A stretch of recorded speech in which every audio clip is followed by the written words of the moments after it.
नमस्कार साथियों। Static GK की इस क्लास में मैं सोनवीर मलिक आपका स्वागत करता हूं। उम्मीद है आप लोगों की पढ़ाई बहुत बेहतर चल रही है, उसको और बेहतर करने का काम हम लोग करेंगे। ठीक है, चलिए। तो कल हम यूएन पढ़ रहे थे। हमने देखा कि यूएन पहले लीग ऑफ नेशंस बना फर्स्ट वर्ल्ड वॉर के बाद। युद्ध रोकना, शांति स्थापित करना दुनिया में उद्देश्य था उसका भी। उसके बाद जब नहीं हुआ जो उद्देश्य पूरा उसका, क्योंकि युद्ध हो गया दूसरा भी, लीग ऑफ नेशंस बना 10 जनवरी 1920 को। उसके 19 साल के बाद ही युद्ध शुरू हो गया, द्वितीय विश्व युद्ध। तो फिर जब वो खत्म हुआ 1945 में, फिर से एक संगठन बनाया गया। फ्रैंकलिन डी रूजवेल्ट ने महत्वपूर्ण भूमिका उसमें निभाई। और याद रखना है वो 1945 में। कब? 1945 में। कब? 1945 में 24 अक्टूबर के दिन स्थापित किया गया। फिर हमने देखा था उसकी 6 प्रमुख भाषाएं हैं, 6 ही प्रमुख अंग हैं। काम हालांकि उसका होता है किसमें? काम होता है मेरे भाई अंग्रेजी और फ्रेंच में। ठीक है, जो 6 प्रमुख अंग हैं उनमें से एक प्रन्यास परिषद ने काम करना भी बंद कर दिया है 1994 से। कब से? 1994 से। वैसे तो इसका पूरा जो हेडक्वार्टर है वो माना जाता है न्यूयॉर्क में, लेकिन हमें पता होना चाहिए कि एक जो है न्यूयॉर्क में माना जाता है, लेकिन जो एक अंग है इसका अंतर्राष्ट्रीय न्यायालय, उसका हेग नीदरलैंड में है। हेडक्वार्टर कहाँ पे है? हेग नीदरलैंड में। ठीक है, चलिए। तो ये देख लेते हैं बेटा। बेटर है, अभी मैंने दवा ले रखी है तो कई सारी चीजें हैं, बीपी, कोलेस्ट्रॉल। जब वो ऑपरेशन कराना था ना तो उसके लिए टेस्ट कराने पड़े, सारे टेस्ट खराब आ रहे। यूरिक एसिड जिसमें गठिया बाय बनती है वो बढ़ा हुआ है, कम से कम डबल है। और दोनों किडनीज में स्टोन है, पथरी है। और क्या बताया था उन्होंने? हाँ, प्रोटीन थोड़ा बढ़ा हुआ है तो प्रोटीन डाइट नहीं लेनी है। और जो दूध के पदार्थ हैं उस वो बढ़ा हुआ है तो वो भी नहीं लेना है। कोलेस्ट्रॉल बढ़ा हुआ है। और क्या था, एक चीज और थी, हाँ, लिवर वाले जो है वो सब बढ़े हुए हैं। तो कुछ ऐसा है नहीं जो नहीं है, तो इसलिए डॉक्टर ने तो मना कर ही दिया था, अभी ऑपरेशन नहीं कर सकते, बीपी बहुत हाई था। तो अभी दवाइयाँ चल रही हैं तो चीजें थोड़ी ठीक हो रही हैं। थोड़ा सा सोना, जगना और खान पीन, उस पे मैं भी काम कर रहा हूँ। हो सकता है चीजें बहुत जल्दी बेटर हो जाएं, पर उतनी तो है तबीयत ठीक अब कि मैं आपको खड़े होकर यहाँ पढ़ा सकता हूँ। तो इसलिए आप बिल्कुल चिंता मत कीजिए। अब आप पूछे भी मत रोजाना, ठीक है? आप पूछते हैं तो मैं आपको इग्नोर भी नहीं कर सकता। अब इस बात को छोड़ते हैं। अगर कुछ भी दिक्कत होगी तो मैं आपको फिर बताऊंगा, है ना? लेकिन अभी पढ़ाई पे ध्यान रखेंगे, ये मानते हुए कि मेरी तबीयत ठीक है। ठीक है, चलिए। हम दूसरे नंबर की उस पे आ गए। कल हमने महासभा को पढ़ लिया। हम दूसरे नंबर की चीज पे आ गए। कौन से पे आ गए हैं मेरे भाई? हम आ गए जिसे दुनिया का पुलिसमैन कहा जाता है, सुरक्षा परिषद। क्योंकि इसका काम क्या है? दुनिया में शांति स्थापित करना और सुरक्षा, यानी सबको सुरक्षित रखना और भाई शांति स्थापित करना। तो ये काम करती है सुरक्षा और शांति के लिए। और आपके समाज में भी यही काम होता है तो वो पुलिस करती है। सुरक्षा और शांति इसका काम है, ठीक है? सुरक्षा और शांति स्थापित करना इसका काम है, जिसके लिए सुरक्षा परिषद काम करती है मेरे भाई। ठीक है, ध्यान रखना है। तो दुनिया का पुलिसमैन कहा जाता है सुरक्षा परिषद को, और कुल सदस्य हैं 15। आपने देखा था महासभा में जितने भी यूएन के मेंबर हैं सब महासभा के भी मेंबर माने जाते हैं। तो इसलिए 193 के 193 मेंबर माने जाएंगे। 193 के 193 मेंबर माने जाएंगे बेटा, याद रखना है। लेकिन सुरक्षा परिषद में केवल 15 हैं, और 15 भी 2 कैटेगरी में बटे हुए हैं। 15 में 5 स्थायी हैं, परमानेंट, जिन्हें हम P5 भी कहते हैं, परमानेंट 5। और भाई 10 जो हैं, कितने हैं स्थायी? 5। और 10 हैं अस्थाई, नॉन परमानेंट। कौन है ये? नॉन परमानेंट है, तो ये अस्थाई है। तो स्थाई हैं 10, अस्थाई हैं 5, स्थाई हैं यानी परमानेंट है मेरे भाई। ठीक है, ध्यान रखना है। क्लियर? तो दुनिया का पुलिसमैन किसे कहा जाता है? जैसे संसार की लघु संसद हम कह रहे थे महासभा को, वैसे ही दुनिया का पुलिसमैन कहा जाएगा मेरे भाई सुरक्षा परिषद यानी सिक्योरिटी काउंसिल को, जिसमें कुल मिला के 15 मेंबर हैं। पूछा जाएगा अस्थाई कितने हैं, तो 10 हैं। और ये जो देखो जो परमानेंट है उनका कोई चुनाव नहीं होगा, क्योंकि वो तो वहां रहेंगे ही। परमानेंट जो हैं उनका कोई चुनाव नहीं होगा, क्योंकि वो तो वहां रहेंगे ही मेरे भाई, ध्यान रखना है। लेकिन ये जो 10 हैं इनका चुनाव महासभा करती है। कौन करती है? इन 10 का चुनाव मेरे भाई महासभा करती है, वो भी 2/3 बहुमत से, वो भी 2 वर्ष के लिए। हर साल 5 बदल जाते हैं, हर साल 5 सदस्य बदल जाते हैं। क्या हो जाता है? हर साल 5 सदस्य बदल जाते हैं। ठीक है, याद रहेगा। अब आप कहोगे जी कैसे बदल जाते हैं? देखो बेटा, जैसे 5-5 मेंबर बदलते रहते हैं, जो 2025 है, 1 जनवरी 2025 से 5 नए मेंबर आएंगे, 1 जनवरी 2026 से 5 नए आएंगे, 1 जनवरी 2027 को जो 25 में आए थे उनके 5 साल पूरे हो जाएंगे तो वो बदल जाएंगे, और 1 जनवरी 28 में जो 26 से आए हैं उनके 2 साल हो जाएंगे तो वो भी बदल जाएंगे। तो ऐसे करके सर्किल चलता रहता है। तो हर साल कितने मेंबर बदले जाते हैं? हर साल 5 सदस्य इसमें से बदल दिए जाते हैं। ठीक है, क्यों? क्योंकि उनका कार्यकाल 2 साल का पूरा हो चुका होता है। भारत भी परमानेंट नहीं है, जापान भी परमानेंट नहीं है, ब्राजील भी परमानेंट नहीं है, अर्जेंटीना भी परमानेंट नहीं है, पाकिस्तान भी परमानेंट नहीं है, कनाडा भी परमानेंट नहीं है, जर्मनी भी परमानेंट नहीं है। तो ये सारे के सारे जब सुरक्षा परिषद के सदस्य बनते हैं ना, तो ये इसी कैटेगरी में बनते हैं। ये जो 10 हैं इसी के कैटेगरी में बनते हैं। आपसे सवाल पूछा जाएगा कि जो संयुक्त राष्ट्र के अस्थाई सदस्य हैं वो किस बहुमत के द्वारा चुने जाते हैं? तो वो 2/3 बहुमत के द्वारा महासभा के द्वारा चुने जाते हैं। किसके द्वारा? महासभा के द्वारा चुने जाते हैं। अब अगर ये है तो एक सवाल और बनेगा कि स्थायी सदस्य कौन कौन से हैं? तो देखो, एक तो अमेरिका, ब्रिटेन, फ्रांस, चीन, रूस। अमेरिका, ब्रिटेन, फ्रांस, चीन, रूस। अमेरिका, ब्रिटेन, फ्रांस, चीन, रूस। अमेरिका, ब्रिटेन, फ्रांस, चीन, रूस, ये 5 हैं। और इनके पास एक खास पावर है, वीटो पावर। तो वीटो पावर संयुक्त राष्ट्र में किसके पास है? तो ये 5 परमानेंट मेंबर्स के पास, जो परमानेंट मेंबर है उन्हीं के पास। सवाल यहां बन जाता है, इनमें से कौन सा संयुक्त राष्ट्र का स्थायी सदस्य नहीं है?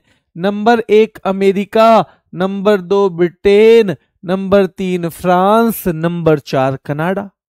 या नंबर 4 कनाडा की जगह भारत, या उसकी जगह जर्मनी, या उसकी जगह ब्राजील, या उसकी जगह अर्जेंटीना। तो ये सवाल बहुत बनता है, ये सवाल पीछे बहुत पूछा गया है कि स्थायी सदस्य कौन सा नहीं है या कौन सा है। तो ये 5 नाम आपको रटे होने चाहिए, अमेरिका, ब्रिटेन, फ्रांस, रूस, चीन। अमेरिका, ब्रिटेन, फ्रांस, रूस, चीन। अमेरिका, ब्रिटेन, फ्रांस, रूस, चीन, ये नाम हमें पता होना चाहिए।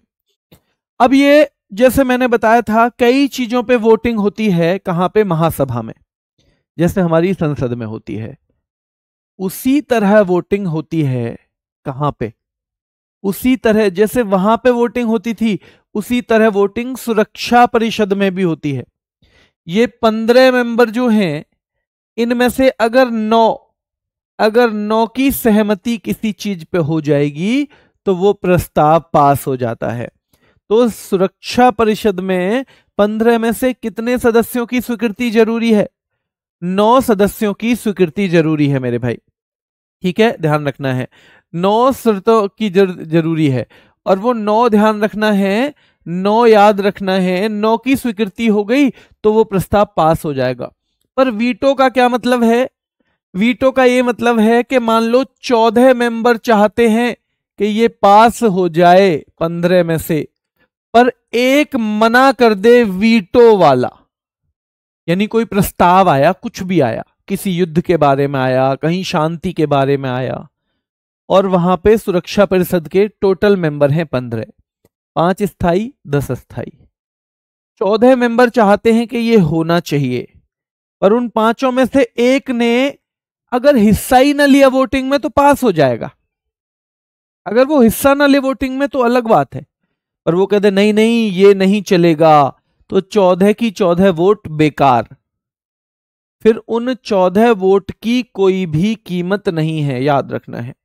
फिर क्या है? उन 14 वोट की कोई भी कीमत नहीं है, याद रखना है आपको, ठीक है। तो वीटो पावर का मतलब है कि चाहे सारे के सारे मेंबर कह दें, पर एक मेंबर जो है अगर नाराज है उस बात से, वो उसके खिलाफ है, तो वो पास नहीं हो सकती वो बात। हालांकि अगर कोई ऐसा मेंबर नाराज नहीं है, वो अलग बात है, चाहे वो वोट में हिस्सा ना ले, वो चला जाए उठ के कि मैं नहीं वोट डालूंगा, पर वो खिलाफ ना हो। और अगर ऐसा होता है तो फिर 9 ही काफी हैं वोट, 15 में से 9 पास किसी भी प्रपोजल को पास करवाने के लिए, ठीक है। क्लियर है बेटा? क्लियर है? जल्दी से एक बार थम्स अप करो। अब क्योंकि अस्थाई की बात चल रही है तो हमें यह भी पता होना चाहिए, जापान सबसे ज्यादा 12 बार आज तक नॉन परमानेंट मेंबर बना है मेरे भाई, याद रखना है, नॉन परमानेंट मेंबर। और ब्राजील 11 बार। इन दोनों का नाम आपको पता होना चाहिए। जापान, ब्राजील, सबसे पहले नंबर पे जापान है और ब्राजील दूसरे नंबर पे है। फिर हमें अपने देश की संख्या भी पता होनी चाहिए, तो फिर हमारा जो देश है हमारा, वो 8 बार नॉन परमानेंट मेंबर बन चुका है। और हर बार कितने साल के लिए? 2 साल के लिए। तो भारत 16 साल के लिए बन चुका होगा। कितने के लिए बन चुका होगा? 16 साल के लिए बन चुका होगा। सर इंडिया के पास वीटो पावर है? नहीं बेटा, क्योंकि India is not among 5 permanent members of security council. क्योंकि वो 5 परमानेंट मेंबर्स यानी सदस्यों के बीच में से नहीं है, वो उनमें से नहीं है, तो सीधी सी बात है वीटो पावर कहां से आ जाएगी? उसके पास नहीं होगी। ठीक है, चलिए देख लेते हैं। अब तीसरे नंबर पे आओ। आर्थिक और सामाजिक परिषद में सदस्य कितने हैं? 54 है। 54। इनका कार्यकाल 3 साल है और ये भी वैसे ही बदलते हैं, हर साल 1/3 बदल जाते हैं, यानी 18। हर साल 1/3 यानी कि 18 बदल जाते हैं। ठीक है, 1/3 यानी 18 बदल जाते हैं, 18 बदल जाते हैं। ठीक है, ये भी ऐसे ही हैं क्योंकि इसमें कोई भी परमानेंट नहीं है, तो यहां पे हर साल 1/3 बदलेंगे और तभी 3 साल का कार्यकाल होगा। तो 18 एक साल, 18 इस बार बदलेंगे, 18 अगले साल, 18 उससे अगले साल, और फिर जो इस साल वाले हैं चौथे साल में वो फिर से बदल जाएंगे। तो 3 साल के कार्यकाल में यही सिस्टम बनता है कि ये 3 अलग अलग बार इनमें से 1/3 कर करके हटते चले जाएंगे। ठीक है, चलिए तो याद रखना है, आर्थिक और सामाजिक परिषद जो है सदस्य संख्या 54 है इसकी, और कार्यकाल 3 साल का है। इसकी बैठक 2 बार होती है, न्यूयॉर्क में और जिनेवा में, 2 जगह होती है। कहां पे? न्यूयॉर्क में और जिनेवा में। सचिवालय, यहां से सवाल बनता है और यह महत्वपूर्ण हो जाएगा भाई।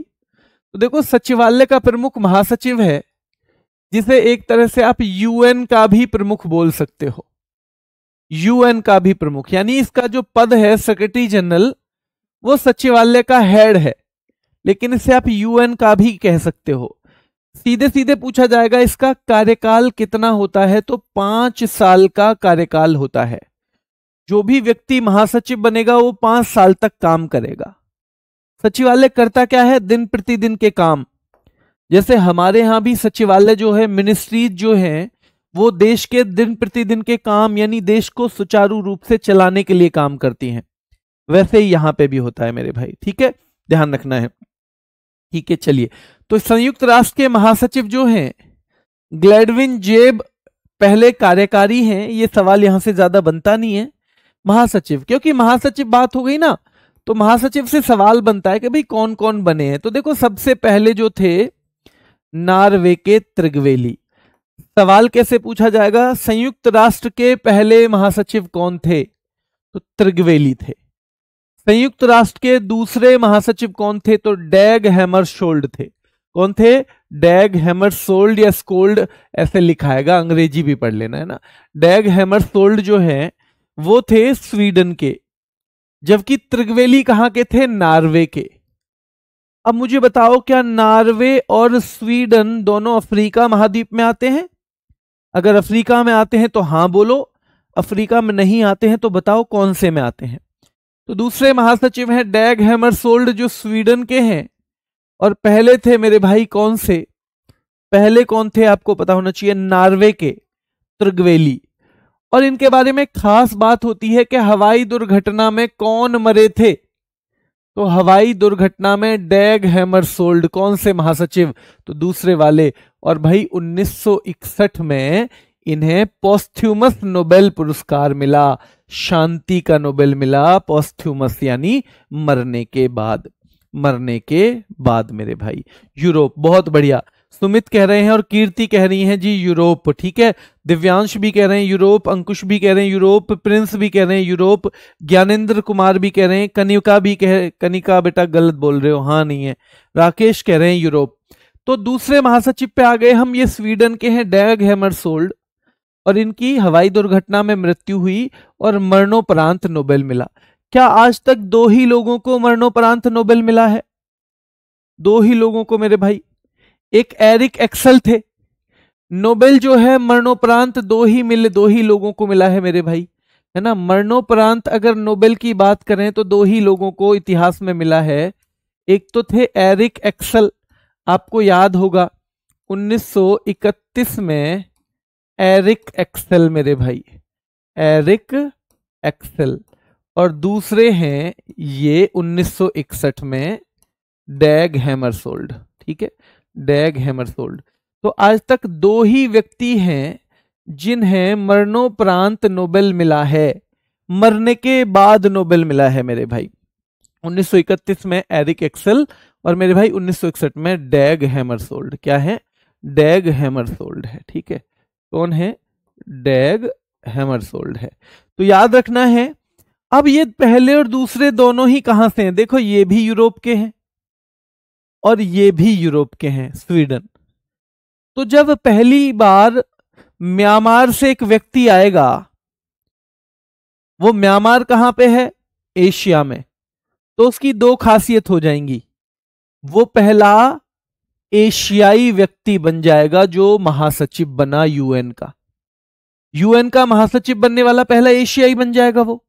और दूसरे नंबर पे बेटा वो गैर यूरोपीय भी बन जाएगा, क्योंकि अब तक दोनों यूरोपीय थे, अब तक के दोनों यूरोप से संबंध रखते थे। तो अब नॉन यूरोपियन भी बनेगा यूथांट, और मेरे भाई पहला एशियाई भी बनेगा। तो पहले एशियाई और पहले नॉन यूरोपियन जो इसके कौन सेक्रेटरी जनरल बने वो थे यूथांट, और यूथांट म्यांमार के मेरे भाई, ठीक है, म्यांमार के। और म्यांमार को पहले बर्मा कहते थे, आपको पता ही होगा। म्यांमार को क्या कहते थे मेरे भाई? पहले बर्मा कहते थे, ठीक है। चलिए, क्लियर। तो ये हो गया। पहले अफ्रीकी पूछे जाते हैं तो बुतरस घाली, उसमें बच्चा कंफ्यूज हो जाता है कोफी अन्नान को। कोफी अन्नान पहले नहीं है, याद रखना है। तो पहले अफ्रीकी कौन है? बुतरस घाली है, मिस्र के। इनके देश भी आपको आइडिया होना चाहिए। तो मिस्र के हैं बुतरस घाली, और महासचिव भैया 7वें 8वें 9वें भी याद रखो। 7वें कोफी अन्नान है घाना के। भैया कॉफी घनी पीता है वो, तो कॉफी घनी पीता है वो, कॉफी घनी पीता है। और ये कोफी अन्नान के बारे में खास है कि 2001 में नोबेल मिला इन्हें, शांति का नोबेल, ठीक है, नोबेल मिला, ठीक है। किसके साथ? यूएन के साथ। यूएन को भी मिला था और कोफी अन्नान को भी। इन दोनों को 2001 में नोबेल पुरस्कार मिला है। तो कोफी अन्नान कहाँ के हैं? घाना के। इनका देश सीधे सीधे पूछ लिया जाता है, तो कोफी अन्नान घाना के हैं मेरे भाई।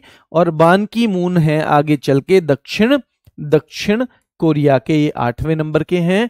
और 9वें नंबर के और वर्तमान है एंटोनियो गुटरस, जो कि पुर्तगाल के हैं। आज तक कुल 9 महासचिव हुए हैं, 9 सेक्रेटरी जनरल, और एक ग्लैडविन जेब थे कार्यकारी, यानी वो ऐसे नहीं बनाए गए थे जिस तरह से ऑफिशियली बनाया जाता है, ठीक है। तो यहां तक हम आएंगे भाई। सिक्योरिटी काउंसिल में हमने देखा था 15 वोट थी, 15 उसमें मेंबर हैं, 5 परमानेंट हैं, 10 नॉन परमानेंट हैं।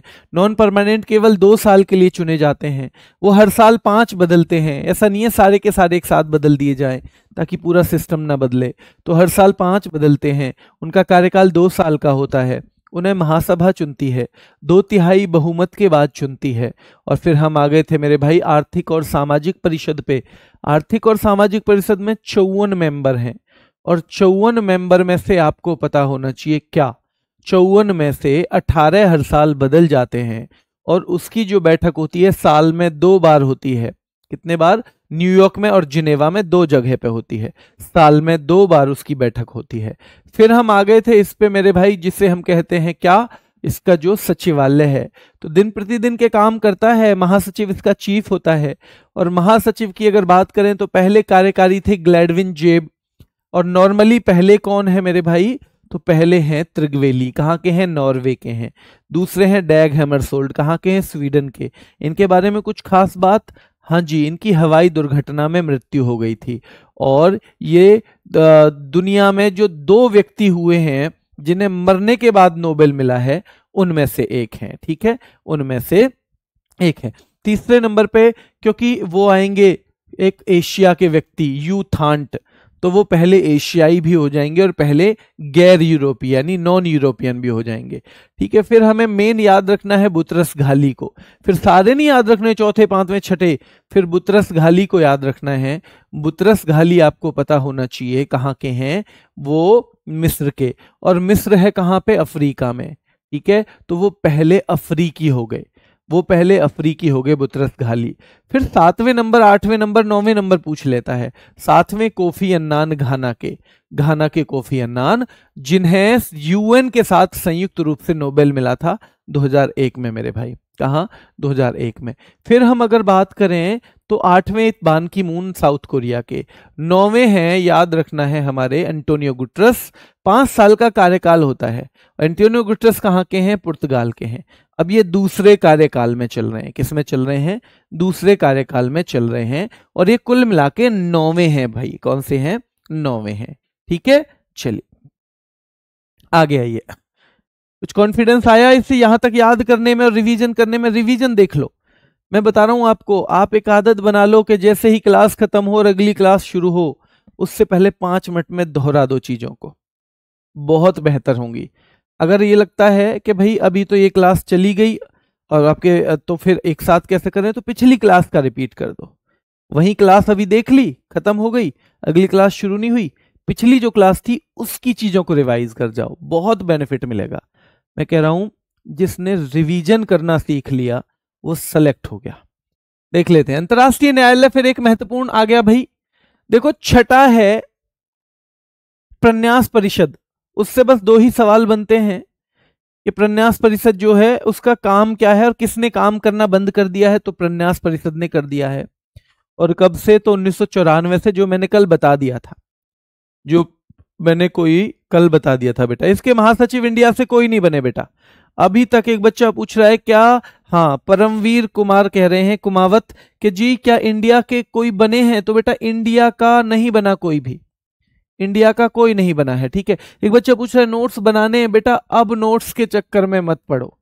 अगर आपको लगता है कि आपकी तैयारी उस लेवल की है कि इस बार भी आपका सिलेक्शन हो सकता है, तो मत पढ़ो नोट्स के चक्कर में, ठीक है। और प्रिंट आउट के चक्कर में भी मत पढ़ो, उसे वहीं खोल के देख लिया करो बीच बीच में, ठीक है। क्यों? क्योंकि अभी पेपर जल्दी होगा तो उतने टाइम में शायद आप नोट्स नहीं बना पाओगे, है ना। पेपर जल्दी होगा, अगर आपकी बहुत अच्छी तैयारी है, आपको लगता है, तो बेशक बना लो। और अगर है कि भाई पढ़ाई ज्यादा जरूरी है, क्योंकि नोट्स का मतलब है 1.5 गुना 2 गुना टाइम लगता है क्लास देखने में, तो ना बनाओ तो ज्यादा ठीक है। तो देखिए अंतर्राष्ट्रीय न्यायालय की बात करें, जून 1945 में स्थापना हुई, काम शुरू किया अप्रैल 1946 में। जैसे यूनेस्को की स्थापना भी 45 में हुई थी, पर काम उसने कब शुरू किया था? काम भी, पर उसकी ध्यान रखना है, भारत उसका मेंबर 46 में बना था। यूनेस्को का मेंबर भारत 46 में बना था। यूनिसेफ की स्थापना ही 46 में हुई थी, यूनिसेफ की स्थापना ही। वैसे ही इंटरनेशनल कोर्ट ऑफ जस्टिस, जो यूएन के 6 महत्वपूर्ण अंगों में से एक है, और एकमात्र अंग ऐसा है जिसका हेडक्वार्टर न्यूयॉर्क में नहीं है, यानी अमेरिका से बाहर है, हेग नीदरलैंड में। इसने, ध्यान रखना है, 45 में स्थापना इसकी होती है, 46 से काम करना शुरू कर देता है। इसका मुख्यालय कहां पे है? हेग नीदरलैंड में। इसके चार्टर में 5 अध्याय हैं और अनुच्छेद हैं 70।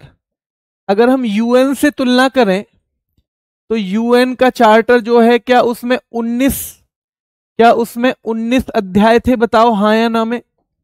अगर यूएन के चार्टर की बात करें तो 19 अध्याय थे उसमें मेरे भाई, और आर्टिकल यानी अनुच्छेद थे 111। अनुच्छेद कितने थे मेरे शेरों? तो वो थे 111। तो ये यूएन का चार्टर भी पूछ लिया जाता है। पहले 50 देशों ने साइन किए और 51वां देश इसमें पोलैंड बना था। क्या बना था? पोलैंड बना था मेरे भाई। ठीक है, चलिए बेटा, इंडिया बन सकता है परमानेंट मेंबर? ये पूछ रहा है। बन नहीं सकता फिलहाल तो, क्योंकि बहुत कोशिश की है पर चीन रोड़ा अटका देता है।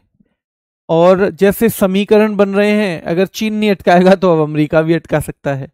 तो फिलहाल तो कुछ बहुत ज्यादा संभावनाएं बिल्कुल हाल में तो नहीं दिखती हैं। तो अनुच्छेद और इसके चार्टर में ध्यान रखना है, अध्याय 5 है, अनुच्छेद 70 है। न्यायाधीश इसमें 15 हो सकते हैं। जैसे आपने सिक्योरिटी काउंसिल देखा था ना, उसमें तो देश मेंबर बनते थे, पर न्यायालय में तो देश नहीं बनेंगे। यहां तो जज ही चाहिए। यहां जज चाहिए या नहीं चाहिए? तो जज चाहिए भाई, सीधे सीधे। तो न्यायाधीशों की संख्या 15 होती है और कार्यकाल 9 साल होता है। ऐसा नहीं है 2 साल के लिए किसी देश ने भेजे और फिर कहे जी हम तो वापस बुला रहे हैं, क्योंकि भाई थोड़ा लंबा कार्यकाल होगा तभी वहां की चीजों को आदमी समझ पाएगा। तो सवाल कैसा बनेगा कि भाई जो अंतर्राष्ट्रीय न्यायालय है उसके बारे में कौन सा कथन सही नहीं है? पहला, यह इसका मुख्यालय हेग नीदरलैंड में है, ये तो ठीक है। इसके चार्टर में 5 अध्याय और कितने 70 अनुच्छेद हैं, ये भी ठीक है। इसके न्यायाधीशों की संख्या 15 होती है, ये भी ठीक है। इसका कार्यकाल 5 साल का होता है, गलत हो जाएगा, क्योंकि कार्यकाल होता है 9 साल का। अगर इंटरनेशनल कोर्ट ऑफ जस्टिस में कोई जज बनेगा तो कम से कम वो 9 साल के लिए जज बनेगा, जबकि यूएन का महासचिव आदमी 5 साल के लिए बनता है। यूएन का महासचिव कितने के लिए बनता है? 5 साल के लिए बनता है मेरे भाई। आवाज ठीक आ रही है बेटा? आवाज में कोई इश्यू तो नहीं है? बताओ जल्दी से। 5 साल के लिए बनता है, ठीक है। चलिए, तो 9। अब एक सवाल ये भी आता है कि यूएन में ये जो अंतर्राष्ट्रीय न्यायालय है, इसमें 2 जज एक देश से नहीं हो सकते। उसके पीछे कारण भी है, उस देश का तो उसमें बहुत प्रभाव बढ़ जाएगा। बढ़ जाएगा ना, बढ़ जाएगा प्रभाव। तो एक देश से केवल एक ही न्यायाधीश हो सकता है। एक देश से केवल एक ही न्यायाधीश हो सकता है बेटा, ठीक है। चलिए, तो कैन नॉट बी है ना, एनी 2 जजेस मे और may not be from the same country, तो कैन नॉट बी है ना। चलिए, अध्यक्ष और उपाध्यक्ष इन 15 न्यायाधीशों में से ही चुने जाते हैं, यानी एक अध्यक्ष बनेगा, एक उपाध्यक्ष, एक इसमें अध्यक्ष भी बनेगा, एक उपाध्यक्ष भी बनेगा 15 में से, पर वो इन्हीं में से होगा। कभी आप सोचो कि अध्यक्ष अलग से आएगा, तो अध्यक्ष और उपाध्यक्ष इन्हीं में से होगा मेरे भाई। और अध्यक्ष का कार्यकाल 3 साल है, यानी कोई व्यक्ति अगर जाएगा तो वो जज तो 9 साल रह सकता है, पर उसमें से ही मान लो वो अध्यक्ष भी बन जाता है, तो वो अध्यक्ष के तौर पे 3 ही साल रहेगा, फिर से वापस जज बन जाएगा। ऐसा नहीं है कि 3 साल पूरे हो गए तो अब घर जाओ। टोटल टेन्योर जो है वो 9 साल का है, 9 साल तो काम करेगा, पर अध्यक्ष बन गए तो उसका कार्यकाल तो 3 ही साल है। हाँ, अध्यक्ष के तौर पे 3 साल रहेगा, बाकी पूरी करके आएगा मेरे भाई, ठीक है, पूरा करके आएगा। ऐसा नहीं है कि वो पूरा ना करके आए अपना। भाषा फ्रेंच और अंग्रेजी है, क्योंकि न्यायालय में होता है काम, और काम काज की भाषा पूरे यूएन की ये 2 ही हैं, फ्रेंच और अंग्रेजी। काम काज की भाषा फ्रेंच और अंग्रेजी ही है मेरे भाई, वैसे 6 भाषाएं हैं, अरबी वो जोड़ी गई थी बाद में, ठीक है। चलिए, तो न्यायालय की जो भाषा है फ्रेंच और अंग्रेजी है, और न्यायालय का कोरम है 9 जज। कोरम क्या होता है? अगर न्यायालय का काम शुरू करना है, उसकी कार्यवाही शुरू करनी है, तो 9 जज आए हों कम से कम। ऐसा नहीं है कि 6 जज आए हैं और कोर्ट शुरू हो जाएगा। कम से कम 9 जज प्रेजेंट होने चाहिए, तभी काम शुरू हो सकता है। कोरम आप वहां भी पढ़ोगे पॉलिटी में कि किसी भी सदन का कोरम क्या होता है, तो 10% कम से कम लोग आए हों। अगर 10% से भी कम लोग आए हैं उस सदन में, तो फिर मतलब काम नहीं शुरू होगा, फिर कोरम पूरा नहीं है। कोरम का मतलब है वो जरूरी संख्या जो किसी संस्था का काम करने के लिए, शुरू करने के लिए काम जरूरी है, यानी वो संख्या जो किसी संस्था में काम शुरू करने के लिए जरूरी है। तो यहाँ पे अगर काम करना है तो 9 जज कम से कम होने चाहिए मेरे भाई, ठीक है, 9 जज होने चाहिए। और भारत न्यायालय में पहले भारतीय न्यायाधीश थे BN राव, ठीक है, बेनेगल रामा राव। ये वही हैं जो संविधान सभा में भी थे, संविधान सभा में भी थे BN राव मेरे भाई, ठीक है, ध्यान रखना है। तो BN राव याद रखना है मेरे भाई। तो बेनेगल रामा राव हैं, बेनेगल रामा राव जो हैं ये हमारे इस इंटरनेशनल कोर्ट ऑफ जस्टिस, हम बात किसकी कर रहे हैं, कौन सा न्यायालय, इंटरनेशनल कोर्ट ऑफ जस्टिस में जज बनने वाले पहले भारतीय थे। क्या कोई बता सकता है आज तक कितने जज बने हैं? बेटा 8 साल में अध्यक्ष बनेगा तो फिर वो 1 साल कार्यकाल तो पूरा करना पड़ेगा ना, कार्यकाल तो 9 ही साल है, 10 साल तो नहीं रह सकता है वो। तो अध्यक्ष अगर बन गए हो तो ऐसे नहीं बढ़ेगा कि भाई फिर आप और भी काम कर लो अब 3 साल, मतलब 3 साल नॉर्मल कंडीशन में है, उससे कम तो रह ही सकता है। किसी की मृत्यु हो जाएगी तो वो भी खत्म हो जाएगा बीच में, ठीक है। आज तक इसमें भारत के, ध्यान रखना है मेरे भाई, भारत के बेटा एक मेंबर 2 बार अध्यक्ष बन सकता है क्या? ये क्लियर नहीं है बेटा, ये क्लियर नहीं है, कहीं देखा था मैंने, कहीं लिखा दिखा नहीं मुझे, ठीक है, दिखा नहीं, चलिए ठीक है। तो न्यायालय का कोरम है 9 जज और न्यायालय की भाषा है फ्रेंच और अंग्रेजी, और पहले भारतीय न्यायाधीश हैं बेनेगल रामाराव, बेनेगल रामाराव। अब पहले भारतीय मुख्य न्यायाधीश या अध्यक्ष वो हैं डॉक्टर नगेंद्र सिंह, यानी भारत की तरफ से कोई अध्यक्ष भी बने हैं, हाँ नगेंद्र सिंह बने हैं। पहले कौन है? बेनेगल रामाराव हैं। अध्यक्ष पहली बार कौन बने थे? तो वो नगेंद्र सिंह बने थे। वर्तमान में कौन है? दलवीर भंडारी हैं, वर्तमान में दलवीर भंडारी हैं भारत के। तो तीनों सवाल बनते हैं। और चौथे व्यक्ति हैं RS पाठक, रघुनंदन स्वरूप पाठक, जो भारत के CJI भी रहे हैं। भारत की तरफ से मुख्यतः सुप्रीम कोर्ट के जज वगैरह ही भेजे जाते हैं, ठीक है, क्योंकि वो अच्छे जानकार हैं कानून के, ऐसे नहीं भेज सकते ना कि कहीं से भी किसी को उठा के भेज दें। तो ध्यान रखना है, ये तो हमारे CJI रहे हैं, शायद 18वें नंबर के हैं RS पाठक। तो याद रखना है पहले भारतीय इसमें जो न्यायाधीश बने थे वो तो कौन थे? बेनेगल रामाराव, है ना। हालांकि 4 टोटल बने हैं, बेनेगल रामाराव, नगेंद्र सिंह, दलवीर भंडारी और रघुनंदन स्वरूप पाठक। इनमें से कोई अध्यक्ष भी बना है? हाँ जी, अध्यक्ष बने हैं कौन? तो अध्यक्ष बने हैं कौन बताओ जल्दी से? तो अध्यक्ष बने हैं नगेंद्र सिंह। और वर्तमान में भी क्या कोई है? हाँ जी, अभी भी है, दलवीर भंडारी हैं। क्या है? दलवीर भंडारी है मेरे भाई, दलवीर भंडारी है, ठीक है।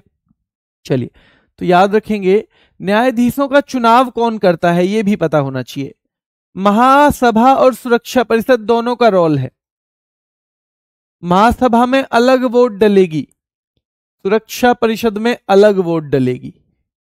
इसमें अगर जज बनाने हैं, क्योंकि ये छोटा जरूर है लेकिन ये कैबिनेट की तरह मजबूत है, इसमें मुख्य मजबूत देश मिलते हैं आपको।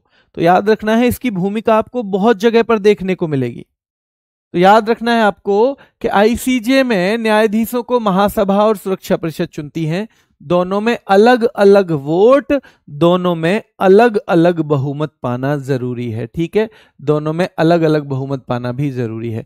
यही महत्वपूर्ण तथ्य हैं जो पूछे जाते हैं, ज्यादा दिमाग और फालतू में लगाना मत, जितना बताया जाए वो जरूर करते रहना फिलहाल, ठीक है। तो ध्यान रखो, एक बार रिवीजन कर लेते हैं यहां से जल्दी कि भाई अंतर्राष्ट्रीय न्यायालय की स्थापना कब हुई? जून 1945 में। काम कब शुरू किया? 46 में शुरू किया। तो इसमें कितने जज होते हैं? तो भाई इसमें 15 जज होते हैं। हर जज का कार्यकाल क्या 8 साल होता है? नहीं, 9 साल होता है।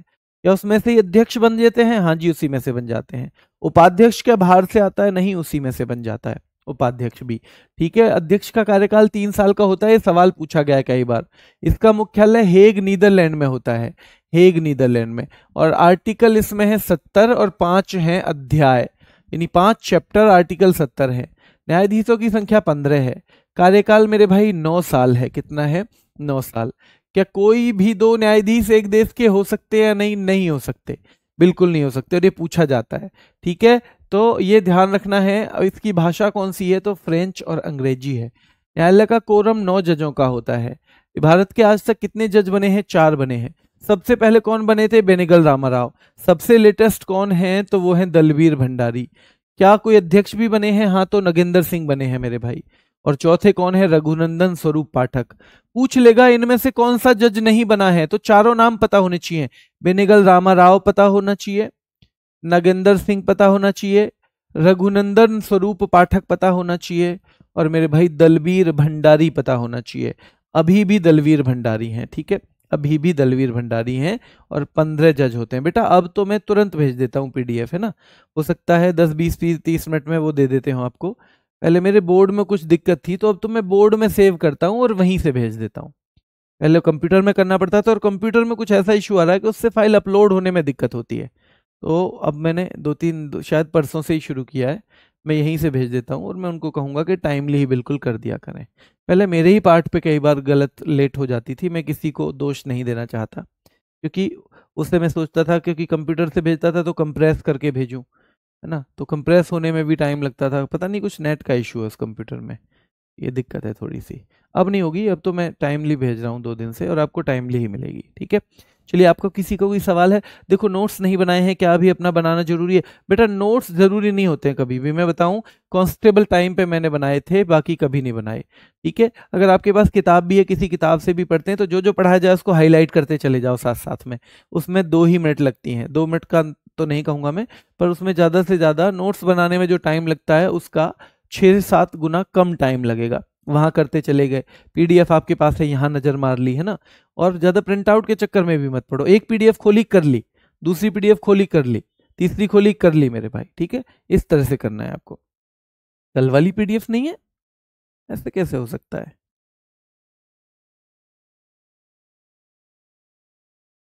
देखता हूं बेटा, पीडीएफ तो मैंने तुरंत भेजी थी। मैं देखता हूँ, 1 मिनट का टाइम दो मुझे बस, मैं आज बोल दूंगा ने।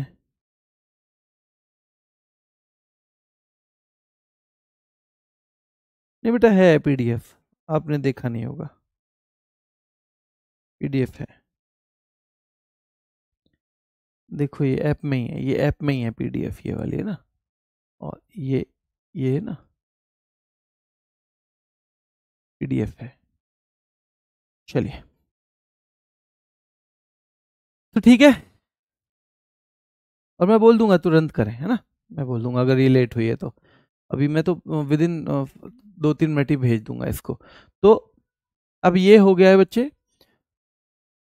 अभी 20 मिनट बचे हैं, क्योंकि आज ये क्लास थोड़ी टॉपिक खत्म है, तो कल हम ऑर्गेनाइजेशन दूसरे शुरू करेंगे, इससे नहीं मिला रहे हैं हम। तो आपको क्या करना है कि 4 या 5 पीडीएफ जितनी आप रिवाइज कर सकते हो कर लो। ठीक है, 4 या 5 रिवाइज कर सकते हो कर लो। और ये फोल्डर भी एक मैंने बनाने के लिए बोला था, बनाए क्या आप लोगों का बताना जरा। जो मैंने बाहर ही बोला था, स्ट्रेटेजी के जीएस रैपिड फायर का बाहर ही बना दो मैंने। हाँ बेटा, जीएस रैपिड फायर का फोल्डर देखो लास्ट में बन गया है। ठीक है, रैपिड फायर नाम से, रैपिड फायर से बन गया है। अब इसमें डलती रहेंगी वीडियो, आप इसे खोल खोल के देखते रहना। मैं फिर कह रहा हूँ कि ज़रूरी नहीं है ये हमेशा लाइव हो, ये वैसे भी हो सकता है। जब भी मुझे समय मिलेगा मैं इनको बना के भेजता रहूँगा। ठीक है, चलिए, अभी के लिए इतना ही, फिर मुलाकात करेंगे। धन्यवाद।